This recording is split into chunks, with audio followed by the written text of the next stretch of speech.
भाजपानं operation lotus सुरू करून शिंदे सेनेला अस्वस्थ केलं होतं। मात्र आता थेट शिंदेंचा बालेकिल्ला असलेली बदलापूर आणि अंबरनाथ नगरपालिका भाजपनं भेदलीये।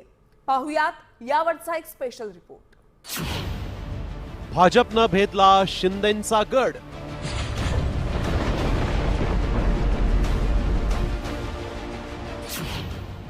महापालिकेआधीच शिंदे सेनेची कोंडी।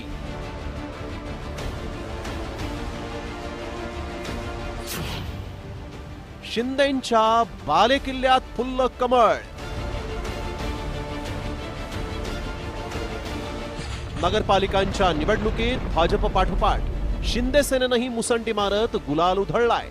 पण खुद्द शिंदेंच्या बालेकिल्ल्यात मात्र भाजपनं सत्ता हिसकावून घेतली आहे। ठाणे जिल्ह्यातील अंबरनाथ आणि बदलापूर हा शिवसेनेचा बालेकिल्ला राहिलाय। गेल्या 25 वर्षांपासून इथं शिवसेनेची एकहाती सत्ता होती। शिंदे सेनेनंही तिथं आपलं चांगलंच वर्चस्व प्रस्थापित केलं होतं। मात्र आता शिंदे सेनेचा अंबरनाथ आणि बदलापूरचा हाच बालेकिल्ला ढासळायला लागलाय। भाजपच्या तेजश्री करंजुळे यांनी शिंदेंच्या बालेकिल्ल्याला सुरुंग लावत दणदणीत विजय मिळवला, तर दुसरीकडे बदलापूर कुळगाव नगर परिषदेत शिंदे सेनेला जोरदार धक्का बसला। तिथं भाजपच्या रुचिता घोरपडेंनी शिंदे सेनेच्या वीणा म्हात्रे यांना पराभवाची धूळ चारली आहे।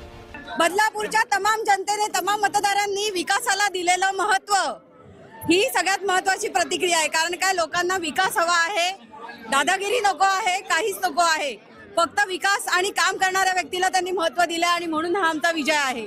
या विजयाचं सगळ्यात जास्त श्रेय जात आहे ते आपले देशाचे पंतप्रधान नरेंद्र मोदी साहेबांना, महाराष्ट्र राज्याचे मुख्यमंत्री श्री देवेंद्र फडणवीस साहेबांना आणि आमचे प्रदेशाध्यक्ष श्री रवींद्र चव्हाण साहेबांना। त्या सगळ्यांनी खूप मेहनत घेतलेली आहे माझ्यासाठी। नगर परिषदेची निवडणूक जाहीर झाल्यानंतर एकनाथ शिंदे यांनी पायाला भिंगरी लावल्याप्रमाणे राज्यभरात फिरून प्रचार केला होता आणि त्यामुळे ठाण्याला लागून असलेल्या अंबरनाथ आणि बदलापूर नगर परिषदांच्या निवडणुकीची जबाबदारी श्रीकांत शिंदेंकडे आली होती। आणि या दोन्ही नगर परिषदा श्रीकांत शिंदे यांच्या कल्याण लोकसभा मतदारसंघात येतात, त्यामुळे या ठिकाणी श्रीकांत शिंदेंची प्रतिष्ठा पणाला लागली होती।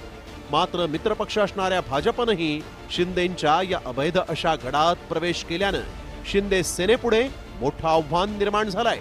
ब्युरो रिपोर्ट, साम टीव्ही न्यूज।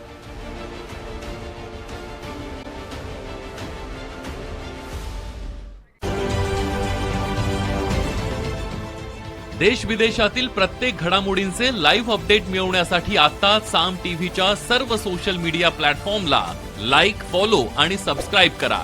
तसंच सर्व नोटिफिकेशनसाठी बेल आयकॉन प्रेस करायला विसरू नका।